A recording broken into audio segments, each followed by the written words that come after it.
Every chapter in the wealth ladder for each level has a strategy. I'm never telling anyone to not start investing. I think it's where do you focus your attention? And I think that's the big thing. There are people out there that have $5,000 in a brokerage account and they check the balance all day because they're invested in different things. And it's like, that's not where your attention should be. If you're poor, more money can make you happier. If you're happy, more money can make you happier. But if you're not poor and you're not happy, more money's not going to do a thing. At some point, more money can actually make things worse for people. Hello and welcome to the Achieving Alpha podcast. My name is Stephen and I am the host of the show. Today, I'm delighted to be joined by Nick Maggiulli.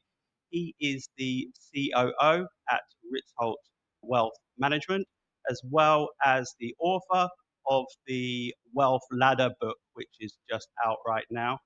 He also has a very successful blog as well, which he writes some really great posts. So it's a real pleasure to have you on, Nick. How are you today? Good. How you doing? Thanks for having me on. Yeah, real pleasure. Big fan of your work. Your book is a really exciting book, really, really good reviews and really enjoyed by many at the moment. And obviously, you've been writing blogs for a long time as well, which I know a lot of people enjoy reading as well. So, as it's the first time on the podcast for you, would you just introduce yourself a little bit about yourself and a little bit about your journey in investing in wealth management, as well as a little bit about why you decided to write your book? Yeah, so I was an economics major in college. So after I graduated, I went into something called litigation consulting or economics consulting, which is a little bit different than management consulting, which a lot of people know. And the difference is that I was doing a lot of backward looking analyses. I was doing a lot of historical analysis. I wasn't trying to predict the future. And as a result of that, I used a lot of data. So I did a lot of data science. I learned how to use R. I learned a little bit of Python, SAS, etc. And as a result of doing that, I really kind of built up my analytical chops. And so as much as I enjoyed doing that, it wasn't really my favorite interest. And so I knew I loved, personal finance and investing. I said, what if I could use this skill set I learned with analytics, and I apply that to the world of, finance. And so I started doing that with personal finances, started writing in 2017. Shortly thereafter, about a year thereafter, I recruited with a wealth management firm in New York City. Wealth management, at the time, we had less than $1 billion in assets, and now it's been 7 years, and we're at over $6.5 billion. So the firm has grown very quickly. Over that time, I've been writing the whole time. So nine years, every single week, I've been putting out a blog post. I haven't missed a single week. Came out with my first book in 2022, which was called Just Keep Buying. And then I came out with the Wealth Ladder this year, which is in 2025. And so why I wrote this book, the Wealth Ladder in particular, Just Keep Buying was a great book. It's a great, one size fits all strategy that just says, hey, just keep, acquiring assets, over a long period of time, and, just buy every month and, you'll do fine. And I just showed a lot of historical analyses that prove that, and index funds and things like that. But this book says, hey, that's a great strategy for some people, but it doesn't include everyone. So I kind of zoomed out a bit and I said, what if, are deeply in debt or something? How might the strategy need to change, right? It's not necessarily just buy income producing assets. You don't really have income, right? So there's other things you have to do first. Secondly, what about those people that want to get super rich? And I said how I define super rich in this case is like 10 million plus. You want to get really extremely wealthy. In that case, just buying an index fund in your, let's say in the United States, in your 401k, your retirement account is not the way to get there. And I show that with math. So I think once I realized that, hey, there were some limiting factors here, the solution for me was to come up with a better framework to view wealth. And that's what I did in the Wealth Ladder. How much of it was about your personal journey? Because obviously we all go through a personal journey with wealth. We go through the different stages at different parts of our life. How much was kind of modeled on your personal journey? And then how did you put that into words? Yeah, so that actually is the last chapter of the book. It's like the chapter 13 where it's like, hey, here's my journey. And I didn't have the Wealth Ladder as a framework at the time. I just happened to make, some of the right decisions around the right times, right? As I was transitioning wealth levels, which we can talk about, I was kind of making those strategic changes. I was saying, hey, first I was getting skills early on, when I was in college. And then, right out of school, I started thinking more about investing. And then I also, later in my career, which is when I started the blogging stuff, was kind of my big side hustle thing. This is all like the side hustle, so to speak, right? And so it's kind of been that progression over time, and these are the decision points as they happened throughout my life, and it just happened that way. But now when I have the framework, it actually makes sense. I kind of followed it before I even knew I'd come up with it. Okay. All right. And before we launch into the different wealth levels in the wealth ladder, so we can define them for the audience, I noticed in the book there was something called the point zero one rule. Could you just explain that a little bit to the audience and how it applies when you're building up wealth? Yeah, so the 0.01% rule basically says like 0.01% of your net worth. Just take your net worth and multiply by 0.01% or divide by 10,000. That works as well. That will tell you what a trivial amount of money is for you, right? And it actually came from a Jay-Z lyric where he said, I'm not going to say the exact lyrics he curses, but I'll say, he says, what's 50 grand to someone like me? Can you please remind me? At the time when he said that, he was worth about $500 million. So to him, that was 0.01% of his net worth. And I was like, oh, that's actually kind of a good, he didn't realize it, but he was saying, hey, this is trivial money to me, right? And so that, I think, is a good reflection of what's trivial, is like 0.01%. So that applies to anybody, any net worth level, right? And so then I take that rule and I apply it to the wealth ladder, and based on which level you're in, it determines kind of different levels of spending freedom. And I think we need to kind of understand the wealth ladder. I need to talk through those levels, and then we can come back to what the spending freedoms are. Yeah, sure. All right, let's launch into the wealth ladder levels then. Obviously, level one, I think you define as from naught to $10,000. Can you just explain a little bit more about that level and some of the key factors? Yeah, so level one is less than $10,000 in wealth. So it's not even zero. It technically includes people that have debt, right? So it's like less than 10K in wealth is level one. I'm going to go through the levels quickly and then I'll jump back to your question. Level two is $10,000 to $100,000. Level three is $100,000 to $1 million. Level four is $1 million to $10 million. Level 5 is $10 million to $100 million. And finally, level 6 is $100 million plus. Now, this framework obviously is arbitrary, but the data actually fits there pretty well in the United States, and I can kind of get into that later. But just if you want to memorize it, just remember level 3 is $100,000 to $1 million. That's what I call the middle class in the United States, and that's roughly 40% of U.S. households. So that is like the biggest cohort. And so if you just memorize that level 3 is 100,000 to a million, then if you multiply by 10, you go up a level. If you divide by 10, you go down a level. And so to get back to your question, level 1, I've never been in level 1, even though technically my net worth was less than 10,000. I'd be through family, and I basically have had support. I could have stayed at someone's house if I didn't have money. So I had these assets that were not necessarily on the balance sheet. I had a good education, etc. So I think because of that, I've never actually been in level 1, but I've read a lot of books on this stuff. I've kind of tried to understand what it's like in abject poverty or just being like paycheck to paycheck where you just don't have money.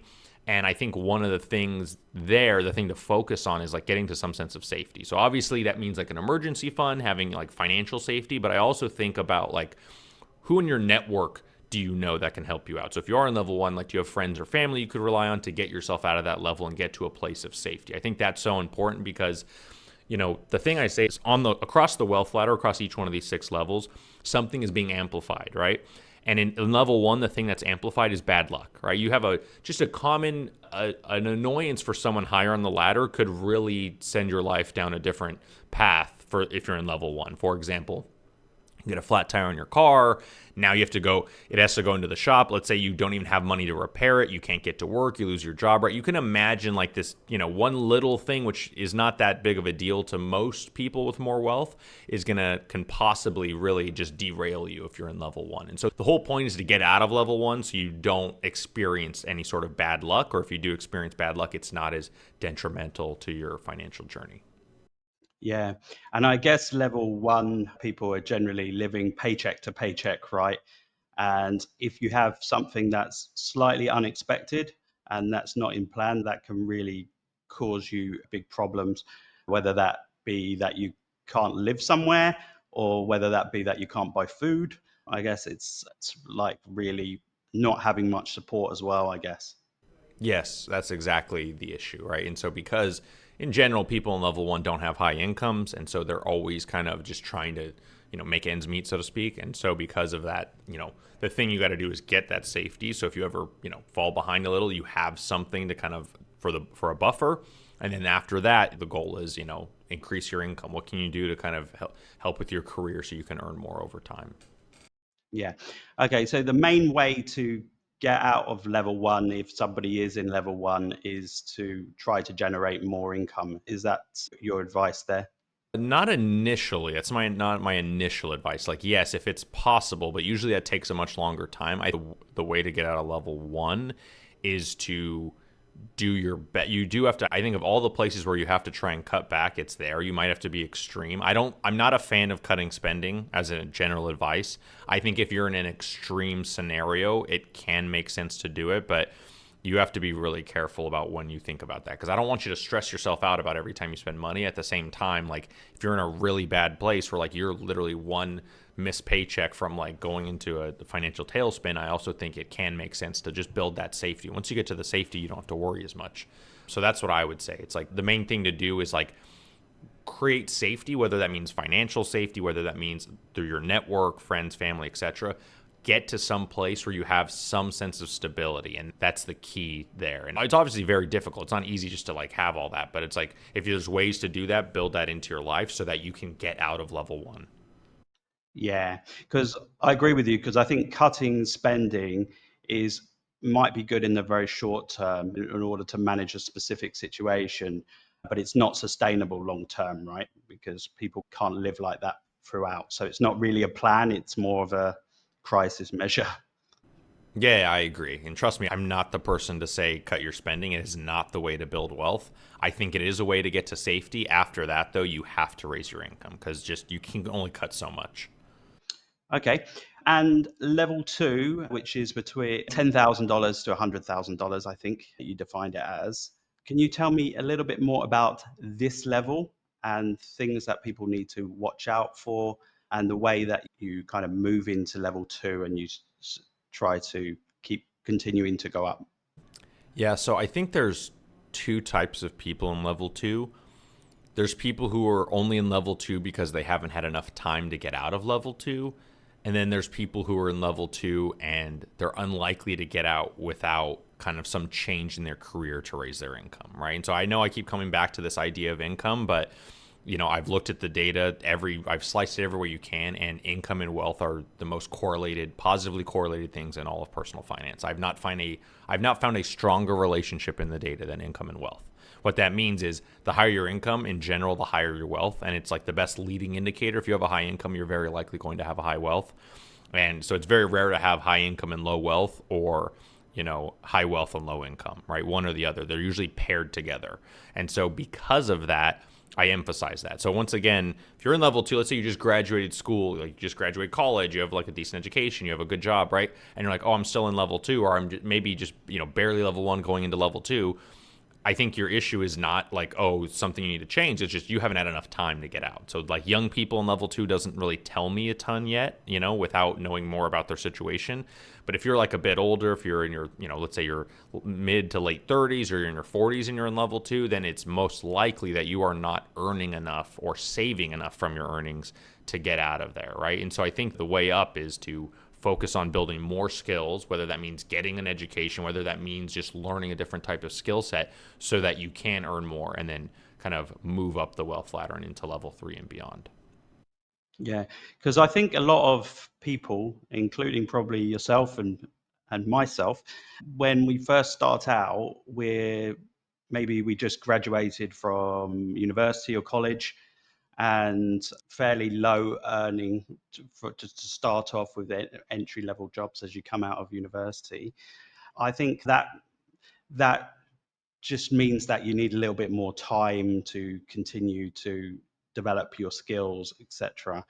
And I suppose if you're on the older end of the spectrum, you probably haven't developed those skills to go into kind of maybe more managerial roles or things that allow you to have a higher salary. Do you agree with that?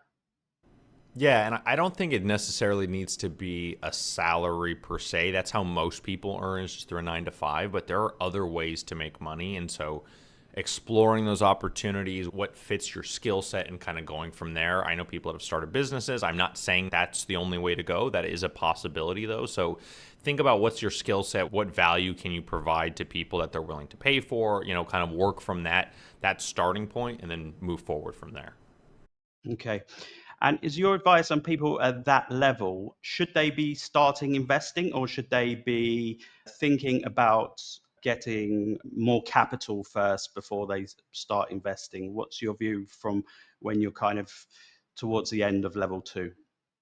Yeah, so I think you can definitely start investing at $5,000. If you're going to be successful, this $5,000 is nothing compared to what you're going to build in the future, right? And so especially if you start raising your income, that $5,000 will be trivial. You'll be saving that hopefully every month if you do quite well, right? So my whole thinking when I'm, talking to people about this or I'm thinking through this, especially for young people, is like you focus so much on that because it's all you have, but at the same time, like that is, for most people, that is not where you're going to build your wealth, at least initially. Yeah, once you have a portfolio, if you have, you said $100,000, that's a decent size, but once it gets to 200, 300, once you get to $1 million portfolio, that's where the needle really starts moving. So my focus is like, hey, what can you do to increase your income so that you can save more? Because that's going to make a far bigger impact than what your investments are going to do in a given year. So as you're coming towards the end of level two, you should obviously be focusing on trying to get as much income as you can, whether that be from a job, a regular job, or from other maybe side hustles that you might have or other things that you focused on in order to be able to invest more in the next stage in level three. Exactly, right. And so that is the perfect transition into level three, because in level three, investing is where, the every chapter in the wealth ladder for each level has a strategy. And so the strategy of level three is just keep buying, which is like the subject of my first book, right? And so that is the idea there, because at that point your investments can really start to compete with you and your labor, in the sense of they can start earning almost as much as you can when you go out and work and save money. And so I think that is the big realization in level three. It's like, wow, my investments can be making as much money as I do, which is great. And that's where you want to get to. And that, if you do this right over time, you should get to that point. And if you keep doing it, you'll get to a point where your investments are actually earning you even more than what you were earning, right? Which is kind of crazy, but that can happen, right? If the portfolio size gets big enough. So what's the most important like lever you can pull in level three? So you should be invested focused on your investment choices. Is that the most important thing in level three? Definitely, it's incredibly important there. And then if there's anything else you can do to keep increasing income, right? Because at the end of the day, like, I know I keep talking about income, but that is where it's at. And so whether you get that income from investments, whether you get it from a side hustle, whether you're getting it from your main job, it's about kind of prioritizing which one of these is going to be. And it's going to vary for some people. For example, in my particular case, I got to a point where I was in level three. I was at my first job, and I wasn't like, I was peaked out. I was capped out. I was not going to earn more money. Every year I was getting like a little 3%, 4% raise. I saw that out for forever. I was just going to get these little tiny raises. Maybe some years I wouldn't even get raises forever. Unless I went back and got a PhD or an MBA, I was not going to get paid more. So I knew I couldn't do anything through that lever. So I said, hey, I have to do something else. And so for me, the solution to that was, I'm going to start writing about stuff, and I don't even know how I'm going to monetize. I have no clue. I'm just not going to worry about it. And I didn't make any money for 3 years. My first 3 years of writing, I didn't make any money.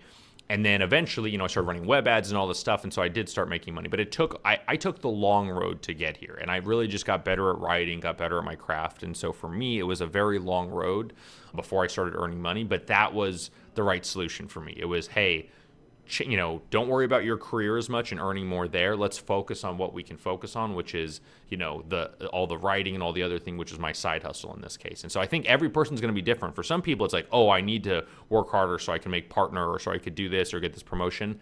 That's great. For other people, they might realize that they're kind of maxed out and they need to kind of come up with a different income opportunity. Yeah, I think that's important. I think whether in level three, whether you're investing or, as you said, with jobs, you tend to get a small increase, which barely keeps up with inflation, right? So you got to try and find more income streams, whether that be from as you said, from some side hustles or whether that's from other work that you might do. But I guess the goal is just to keep investing and just increasing your income when you're at that level. And I think you mentioned that the majority of US households were in that level 3, right? Yeah, 40%. So now that we've talked about level 1 and 2, so roughly 20% of households are in level 1, 20% are in level 2, 40% are in level 3. So that's 80% of households have anywhere from, negative net worth all the way up to $1 million. And then level 4, which is 1 to 10 million, that's about 18% of households. And then the top 2% of households are level 5 and above, which is 10 million plus. So, and then level 6 has like 10,000 households. There's very few in that level because centimillionaire, it's just so hard to reach that it's not impossible. It's just very difficult to get there. So I don't even really talk about that too much. Yeah. And so level 4 is a big jump up, right? It's from a million to 10 million. Actually, quite a broad range. But I think it's quite hard for the majority of the population, as we see in the percentage numbers that you mentioned earlier, for people to jump into that level 4. How can people jump into level 4? And also, how does the strategy need to change as you're approaching level 4 from level 3? When we're talking about level 3, the thing is like, it's all about getting your investment portfolio set up properly, adding as much money into that as possible. And so how do you do that? It's income once again. So I think the income choices are more important in level 3 than they are in level 2 because you can get out of level 2 and get into level 3 with even just a decent job. Like teachers I think can do very well, can even end up possibly in low level 4. Just not, they don't necessarily have the largest salaries, but they don't spend a ton of money. They usually are pretty good savers, and as a result of that, just doing that over time, they get into level 3 and eventually into level 4. Especially, maybe you own your own home, etc. I think to get into level 4, you have to have more of a high-paying job. And what does that mean? You have to be making 6 figures, maybe middle 6 figures, something like that, where you can really start to ramp that up. Or you need to obviously a lot of people are older in level 4. The median age in level 4 is 62. So keep that in mind. Only 5% of people, less than 1% of people in their 20s make it into level 4. Only about 5% of people in their 30s make it into level 4. And then it's only about 15% of people in their 40s that make it into level 4. So it is a select group. Overall, it's 18% of the US households, but once again, that's including a lot of older households where there's more people in there. So roughly 1 in 5 people are going to make it into level 4. So it is not easy to get there, but there are ways to do it, especially on a household level, right? If you and your partner are both making, let's say $100,000 a year, that's actually what the median income is in level 4. It's about $200,000. So if you and your partner both may have a 6-figure job, just give that time, proper saving and everything, you'll make it into level 4. And so if you just think about the math there, like it is very doable. It just takes time. It really does. It can take a few decades at least to get there. Yeah. And by the time you're in level 4 as well, your investment should be working for you quite considerably. And they should be helping you to increase your wealth. And they should be quite similar to what you're earning from your income if you're still working. Yeah, yeah. And so obviously it depends. So for that $200,000 figure, that's obviously, let's say that's a pre-tax income. Okay. After taxes, let's say you're taking home 150, just, assume a 25% overall tax rate. Okay, you're taking home 150. The question is, how big of an investment portfolio do you need to kind of get to that? So you probably need a $3 million portfolio, right? Assuming a 5% annual return, very conservative, right? Like if you have $3 million, 5% of that is going to be, 150K, which is what matches what your income would be after tax, right? So you can see if your portfolio starts to get above 3 million, then your portfolio is probably going to earn more than you in a given year on average. If it's less, then it's going to earn less than you, but it's starting to get comparable. Even at $1 million, like, a 5% return is 50 grand, right? It's nothing to forget about. And so that's helping like with your income a lot. So you can see over time as that grows, like it's going to eventually surpass you. Yeah. And I think a lot of people on that wealth journey, as they're progressing in age and building up more skills and getting more experience, etc., I think a lot of people naturally stop in level 4 to acquire wealth because, as you said, it's quite a big range between a million to 10 million. And after a few million, I think a lot of your needs are kind of satisfied, right? You've got security, you've got enough money to be able to go on nice holidays and travel and do all the things that you'd want to do. So I think it's quite natural that a lot of people stop there, and it's probably one of the reasons why there's much less people in level five. What do you think? Yeah, I also think, and the big point in the book, which I'm talking about in level 4, is the strategy used to get into level 4 is not the strategy to get out of level 4. And because the math is just so difficult, right? Like, if let's say you start with $1,000,000, you're earning 5% a year, like we said, and let's say you're saving $100,000 a year, that's like a considerable amount of money to save, right? If you do that, how long does it take for you to get to 10 million? The answer is 28 years. Get out your financial calculator, run it yourself. Put $1,000,000 present value, $100,000 payment, 5% a year. Future value is 10 million. Solve for n. It's 28 years. It's a long time, right? So, because of that, like, and this, once again, this is after you get to 1,000,000. I mean, it could take you decades to get to 1,000,000. So now you still have to grind for another 28 years after that. It's too much, right? So for the typical person, it's overkill to do that. And I'm not saying you need to get out of level 4. I talk about this in the book as well. I think you'd be very happy and satisfied, as you said, Stephen, just being in level 4. And I think that's great. Your needs can be met. You can even have enough assets where it's throwing off enough income for you to kind of be completely financially independent, right? So I think rationally, a lot of people get into level 4 and then say, okay, I'm done. I don't need to keep doing all this stuff. And so I agree with that. I actually think that's the correct decision, not to say, okay, I'm going to go and start a business and try and really sell it for a bunch of money so I can get into level 5. I think that is an option you have, but I think it's a difficult road and it's not guaranteed to succeed either. So when you're looking at the math and everything, it's like, get into level 4, chill out, and I think you can have an incredible life. This is especially true in the United States. I think in Europe, you can probably just get into level 3 because the social safety net's a little bit bigger.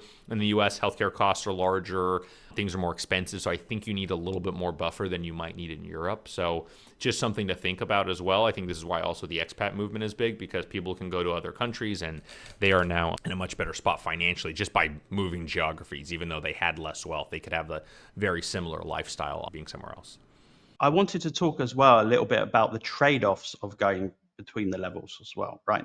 So I think you mentioned in your book, excuse me if I'm wrong, but I think you mentioned in your book that you were in level 4, which I'm also in level 4 as well. But what are the big trade-offs when you're going through levels? Because obviously, if you're in level 4, you might have a good income, you've got a good amount of assets that you're invested in, but if you were to strive to go to that next level, to level 5, then I think that there would be a lot of trade-offs. What sort of trade-offs do you see as you move through the levels? So especially as you go further up the wealth ladder, the issue becomes like, how is money impacting your life outside of the financials, right? So like, what else is being impacted, right? So let's say you have 20 million bucks, right? Do you think if someone knows you have $20 million, they're going to treat you the same if, you just had $1,000,000 or something, or they didn't even know about that? Like, they're going to treat you differently. Of course, people are going to treat you differently regardless of your wealth. But like, I think especially once you get to that point where it's like 20 million or some really high number, level 5, level 6, people are going to treat you very differently. You don't know if you can trust them, right? This is why old friends are so valuable if you're incredibly wealthy, because they liked you before you got, very wealthy. And so I think that's a piece of it. There's like loss of motivation. Like, what are you working for? I mean, money is a motivator, let's be honest. And so once you have so much money, you're like, what am I working for? Is it not money? Is it something else, right? So you have to come up with a new motivation. Family dynamics can change. Like, do your kids have motivation to work hard or do anything? It's like, well, my family's rich, I'm never gonna have to work again. And they kind of know that. Like, it's in the back of their minds, right? And I've talked to people who really specialize in this and talk with ultra high net worth families and stuff. And these are the challenges they have. And I know it's like a very, first world problems, like playing the world's tiniest violin, who cares, right? But at the same time, these are actual issues that come up. And I do think at some point, more money can actually make things worse for people. And I fundamentally believe that. And it's something I emphasize in the book. And I talk about a lot of different ways in which this happens, whether divorces are more likely, all these weird things that were generally, as you build wealth, like, you see that divorce rate goes down, but there's this weird thing where on the edges, like, divorce rate starts to go up as you get really into extreme wealth. And I don't know why that is exactly. It could be from the stress of managing it. It could be from the people that are like that have to work so hard. It could be those people saying, hey, I can go get someone else. Like, who knows what it is? There's a host of factors, but there's a reason why, I think Morgan Housel said of the top 10 billionaires in the world, like there's 6 or 7 divorces or something. It's like, and why is that happening? That's not true generally. Generally, as you build wealth, there's less divorce. But I think there's this weird, kind of U-shaped curve where the divorce rate starts to kick up again near the end. I guess it's because you're focusing much more on money generation, whether that's you're higher up in your career, or you own a company, or you go into entrepreneurship, spend less time with your kids. There's a lot of trade-offs there. All right. Before we go into level 5 and 6, I thought we'd probably sum those up together because they're a shorter area. But before we go into that, I wanted to ask you about the level of happiness as you go through the levels. I know that you've done a lot of kind of research into this about how going up to certain levels in the wealth ladder can affect happiness or not affect happiness. Could you just speak a little bit towards that? Yeah, so I'll summarize the research on this. So most people have probably heard of what's called the Kahneman and Deaton study, which is like after $75,000 a year in income, happiness, doesn't keep increasing. Well, long story short, there's a researcher named Killingsworth. He did his own study and found that wasn't true. And then he met up with Kahneman. They went through all the data and they basically found out, hey, like their old measure was wrong. It's not that happiness doesn't keep increasing after 75,000. It's that unhappiness doesn't stop decreasing after 75,000. I know that's a weird double negative. Unhappiness doesn't stop decreasing. Long story short, what that means is that even if your income is above $75,000, you can still be unhappy. That is the point. So money is not an antidote to unhappiness. But after looking through all the research and everything, I would summarize it as this. If you're poor, more money can make you happier. If you're happy, more money can make you happier. But if you're not poor and you're not happy, more money's not going to do a thing. And that is what the research shows overwhelmingly. That is the data. So if I had to translate that to the wealth levels, if you're in level 1 or level 2, more money is likely going to make you happier. Like it's going to get rid of that stress associated with money, not having enough, being financially insecure, all that type of stuff. More money is going to help you, right? But if you're in level 3 or you're in level 4, and you're unhappy in your life, I'm telling you, money is not the issue. Chasing money is not going to solve that. Maybe the act of chasing money by like building a business or something you're proud of, that might make you happier, but it's not the money per se. It's like that you created something that you value. And so I think you need to make sure you understand why you're making the decisions you're making. And so there's a lot of people in level 3 and level 4 who are like, oh, you know what I need? If I just had an extra 500,000, if I had an extra million, I would be happy then. And the truth is that's actually, at least the data shows, if you're unhappy right now, it's not going to make you happier. If you're already happy in level 3 or level 4, great. Having more money is going to make you even happier. But you're probably not going and spending all your time chasing money because you're unsatisfied. So that's a good thing, right? So just thinking about that more generally, more money does buy happiness for people who don't have money or for people who are already happy, which is a weird irony. If you're already feeling great about life, more money is just going to make you feel better. But you're not probably going to chase it because you're feeling good. You don't need to go and chase all that stuff. So it's a very weird situation where the people that aren't happy, that are chasing money, are not going to be made happier by doing that. Yeah. And I guess it takes a lot more to move the needle on happiness as you go up the wealth levels, right? So as you said, an extra million in level 5 or level 6 is not going to really do anything for you, whereas it might in level 2 or level 3. Yeah, I mean, the simplest way is like, imagine someone with nothing. If you gave them a check for $10,000, they might start crying. Who knows? Like, they would be elated at how much that could change their life. Someone with $1 million, don't get me wrong, they'd probably be happy if you gave them 10 grand, but they're not going to get into tears. It's like, it doesn't really, you're right, it doesn't move the needle in the same way. And so I think people understand that intrinsically. Like, okay, like I was like, the difference between 4 million and 6 million, it basically rounds to zero. Like, I know you're saying, Nick, that's $2 million, but like, how much is your life going to change? You can change certain things, but like, if you actually look at the data on how people spend money and things like that, extra $2 million is going to be sitting in some sort of assets that are just going to throw off income. And so that would impact your income. So that, I'm not going to say that's nothing, but it's not going to be like, oh, now you can fly private. Now I can, live the life I truly wanted. All like, it's a marginal difference for that person. And so realizing that, I think, is the big realization as you kind of think about wealth on the wealth ladder. Yeah. When I'm thinking about this as an overall topic, something comes into my head that I think kind of links with it is, have you ever seen the Maslow hierarchy of needs? Yes, I have. I think it kind of links with it because as you go up the wealth levels, you go higher and higher to that peak where you forget about being able to have a shelter over your head, have food on the table, and then you start to go into other areas such as self-actualization and other areas such as social status and other things. As you go up in that level, you have slightly different needs as you go up in the levels. Yeah, exactly. And I think that maps very well onto the wealth ladder. It's very similar types of thinking. And the self actualization, that's a bigger topic even outside of the wealth ladder because you can be self actualized kind of in any level. I think probably more likely you have to be in level 3 or level 4 just because by then you have enough resources where you don't have to worry as much. Also, another thing that comes up, I know some people have pensions. I know they're still rare nowadays, but I get people that write to me, well, Nick, I don't have any retirement assets, but I have this pension that's going to pay me, $5,000 a month for the rest of my life. Like, do I value that? I'm like, yes, like value that is like $5,000 a month. That's 60 grand a year. You do, the 4% rule, you multiply 25x times that, and whatever that comes out to be, that's how you'd value it, basically. So it ends up being a considerable amount of money. When you think about that as like net worth, I would count that as net worth. If you have a guaranteed payment for the rest of your life, like that is something that is valuable. And so I would say that person is definitely in level 4 because of that pension. Even though on paper, they don't have assets, that income is a real asset. And, you can't sell it like something else, but it is worth something. And I think there is something to that. Okay. All right. Could you briefly touch on level 5 and level 6 and how the strategy changes? Yeah. So by the time you're in level 5, obviously you either have a business that's worth enough to get you into level 5 or you've just sold a business that's gotten you there.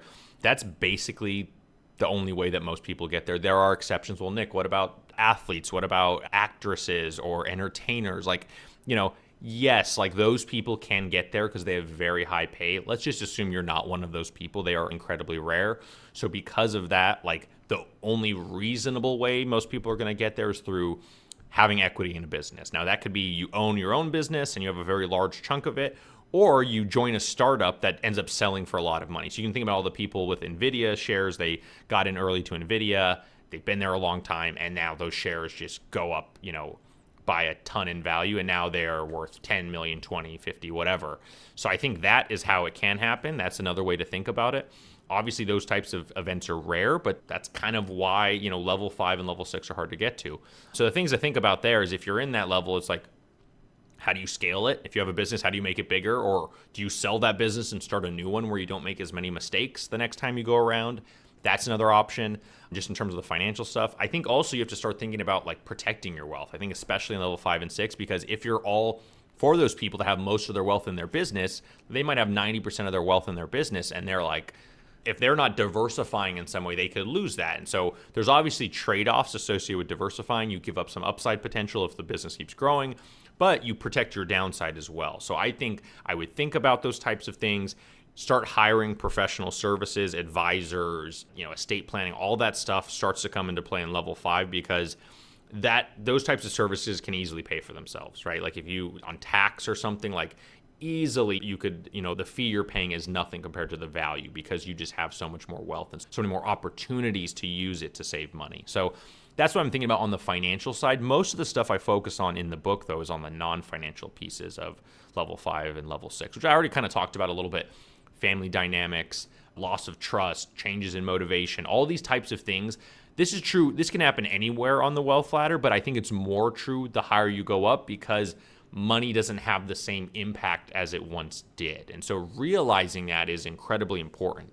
So that's what I talk about in the book to kind of keep it interesting because most of us, myself included, are probably never going to be in level 5 or level 6. But we still at the same time want to, kind of understand like what are some good lessons we can get from these levels. And I think it's like, hey, the money's not as important as you think it is. And that's kind of like the premise of level 5 and 6, and also kind of what I get into in part 3 of the book, where I'm starting talking about money and happiness and all these other things that are the non-financial types of wealth that are out there. I guess once you get into level 5, especially level 6, you start to have different types of patterns of spending and things that you might need to spend on. Obviously, your time becomes a lot more important and something that you need to protect, because you can get a lot of people to do the more trivial tasks that, and you're worth a lot more money to be focusing on the really important stuff that you're doing. So it's when people start to look at private travel and things like that, right? Where they try to look to ways to optimize their time. Yeah, private travel tends to start to show up. I mean, the median private travel buyer has roughly, and there's a guy named Preston Holland that puts out this data. It's very good. Starts to show up, private travel starts to show up around $20 million in net worth. So you're, a little bit into level 5, or $2 million in income. So there are people that maybe are just kind of on the cusp of level 5, but they're making $2 million a year. They can afford to fly private, but in general, it's usually those that have at least, on the low end, at least 10 million. On the high end, obviously it goes up from there. But the median or the mode, I would say where this shows up, the most common area is around $20 million in wealth is where private travel really starts to take off. And I've been reading some of your most recent blogs, and one of them that stood out to me was Optimizing Ourselves to Death. And I thought that was a really interesting title. And the main thing that I got out of that, which I really enjoyed the quote, was say, the juice isn't always worth the squeeze. So can you just explain a little bit more about your article and why sometimes people are over optimizing the small things and forgetting some of the larger picture? Yeah, so that blog actually came out today, so I'm impressed you've already read it. But so, yeah. So the idea there is that I think optimization culture has gone a little too far in a lot of different ways. And so I think we see this most in what's called the biohacking movement. This is the Andrew Hubermans of the world. This is the Brian Johnsons, the guy who's spending $2 million a year to try and live forever or whatever he's trying to do. And I think it's getting to a point where he's giving up, he doesn't eat after noon because he doesn't want any food in his system while he's digesting so he can sleep better. And then he does all these things. He takes, 50, 100 pills a day, whatever. It's some crazy amount of pills. It just, he lives his life just to live longer, but he's not doing anything, right? He's obviously creating a brand, but he's not doing anything that makes life, really fun, like going out to a party at night or seeing friends or drinking alcohol once in a while. He's not doing any of those things, which can be fun. I think everyone enjoys a little bit. Of course, you don't want to take those things to excess. You don't want to be partying every night. You don't want to be getting drunk every night either, right? So, but it's there's no sense of balance. And I think people are starting to push back on this, right? And so there was a tweet from David Sinclair, who's also a longevity person, where he's I had a snack bar at night and the next morning I woke up feeling ill. I won't do that again. It's if a little snack bar is going to send your system into disarray, maybe this isn't as good as we think it is. And so I think people are starting to push back on the movement on the biohacking side. Tim Ferriss is even talking about, Tim Ferriss is 4-hour work week, optimize your time, automate this, outsource that. He had a quote where he was if you start to really think about, optimizing your time and you put a value on your time, anytime you waste even a minute, you start to feel the agony of oh, I could have done this thing and created more money or done that. And you get so in your head that you can't even enjoy stuff that's just, it's a normal part of life, right? And if you think about that, you start to optimize your time too much, you can go through your life in a sense of agony. And so I think there's going to be a pushback to this. I'm not just the one pushing back. I've seen other people start to push back on this stuff. And I think we're going to see more of that in the coming years because it's gone too far. I think the Pareto principle was the correct. Get 80% of the stuff right and don't worry as much about the 20%. The biohacking stuff, it's get good sleep, get decent nutrition, exercise, right? Don't smoke. You take care of those 4 big pillars, you're probably going to be okay. You don't need to be doing, red light therapy and getting a perfect sleep score every night. All that stuff I don't think matters that much. Yeah, because there's the whole point of there's a length of life, duration of life, and there's quality of life, right? And if you're reducing your quality of life by constantly focusing on all of the very small things, then it makes it quite hard to enjoy, really, doesn't it? Yeah, and I think it's so funny because a lot of people respond to all these biohackers with Ozzy Osbourne. Ozzy Osbourne just passed, obviously, so rest in peace. And I'm a big fan of Ozzy, and he drank a bottle of vodka a night. It was just really excessive stuff, way too much stuff you shouldn't be doing. I don't agree with that lifestyle either, but he has stories and lived an incredible life and was beloved and all this stuff. And so I think there's two extremes of the world, and try and find a balance somewhere in between. Those extremes, I think, is the better approach. Yeah, because some of it's lifestyle and some of it's genetics and some of it's pure luck, right? We could all get run over by a bus tomorrow. It's something that happens. All right. And the other article I wanted to talk to you about was, which is kind of more linked with your wealth ladder, was regarding the death of the Amex Lounge. Can you just explain a little bit about that? Because that was some very interesting. Yeah, so this started with me seeing stuff in my real life, and then I like the data, which part of the wealth ladder and some of the research I did helped back it. And so the death of the Amex Lounge, I first noticed this. I was at an airport, and I was like, why is... I used to actually be I used to be a platinum card holder for Amex. I did it for a while, but at some point, like, there were so many people, like there was a line to get into the lounge, and then I'd go in there and it's super crowded, and it's more crowded in the Amex Lounge than it was outside of the lounge. And I'm like, it's nicer outside. I mean, yes, I don't get the free food, but it's like more relaxed and less stressful outside of the lounge than it is inside of the lounge. So after a year, I canceled this. I'm like, this isn't worth it. So I stopped doing it. And I've only seen it get worse. Like, the lines are getting worse at the Amex lounges. I'm like, what is going on? Yes, they're nice, but they're so crowded and stuff. And I'm just like, isn't this supposed to be like a luxury experience? And I feel like it's kind of overrun. So that was one thing. I had friends who got mortgages now, and they're like, these aren't mansions, they're nice homes, but there's people that have, $10,000 a month mortgages, and they're not mansions. It just seems that's just so much money just for a home in like it's a nice area and everything, and it's a nice home, but it's not that luxurious. I'm like, this seems like the housing market seems messed up. And the last thing I started to notice was, I was on a vacation in the Bahamas. We're at a nice resort. It's called Baha Mar. It's a nice place. And at 7 a.m., there are people going out and running to the beach chairs to snag the beach or the pool chairs for the day because there's not enough of them, right? And it's like, these are people who are probably level 3, definitely level 4 millionaires who are waking up on their vacation at 7 a.m. to go grab pool chairs. Like, I'm like, this is bonkers. Like, something is weird here. And I think and when I started to look into the data, I started to see the story a little bit more, which is like the level 4 cohort, which I call the upper middle class in the United States, 1 to 10 million, has basically tripled in size or almost tripled in size since 1989. And this is on an inflation adjusted basis, right? So after adjusting for inflation and all, that cohort was about 7% of the US in 1989. Today, it's like 18%. So it's over doubled. It's like 2.5x basically, right? And so it's like, what's going on here? There's a lot more people with a lot more money. And so people say, oh, the middle class is shrinking. Well, it's only shrinking because there are more people with more money that are shifting into the upper middle class, right?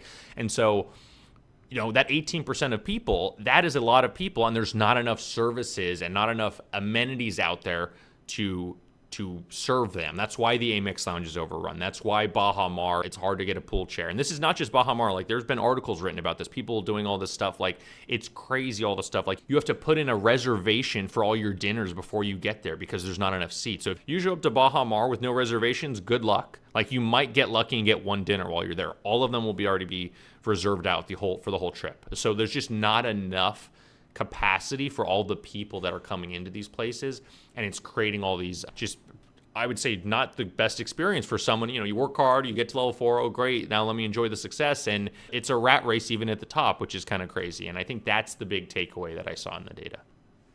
Yeah. I guess you expect a lot of luxury at that level, but if everybody's got it, then it just becomes incredibly crowded. I guess the only way they could solve that is by increasing the price and pricing out people maybe in the early levels of level 4. Yeah, and that's probably what they're going to have to do, or they're going to have to accept, hey, increasing the price may not, it's always the question of where's the profit maximizing price. Is it better to have more people and just, a lower price so they can get more people hitting the restaurants, hitting the bars, all that? Maybe that's better than increasing the price and having a better experience. I'm not exactly sure. So I think it's a difficult game for them to play, but, we'll have to see how it all plays out. All right, Nick. Well, I could talk to you for hours, but for the podcast, I think we'll leave it there. But I really enjoyed talking to you. And just before we end, could you just explain a bit about how people can find out more about you, how they can reach out to you, and a little bit about where they can find your book, etc.? Yes, of course. So I blog at dollarsandData.com. You can find me on Twitter at dollarsandData. You can also find me on LinkedIn at Nick Maggiulli or Instagram at Nick Maggiulli. I'm My book can be found anywhere books are sold: Amazon, Barnes & Noble, Target, Apple Books, etc. You can find my book basically anywhere. And if you have any questions, feel free to DM me. I respond to every DM. As long as it's not absolutely unhinged, I promise I will respond. Even if it's long and you talk about your financial stuff, that's fine. I try to respond to every single DM. So please DM me if you have any questions about my book, my work, etc. I'll try to help. Great. All right. Well, I'll leave some links below the video for people to find out a little bit more about you. But real pleasure talking with you, Nick. I really enjoyed our chat, and I hope that we can have another conversation in the future on a later episode of the podcast. Yeah, thanks so much, Stephen. Appreciate you having me on. Okay. Thank you, Nick.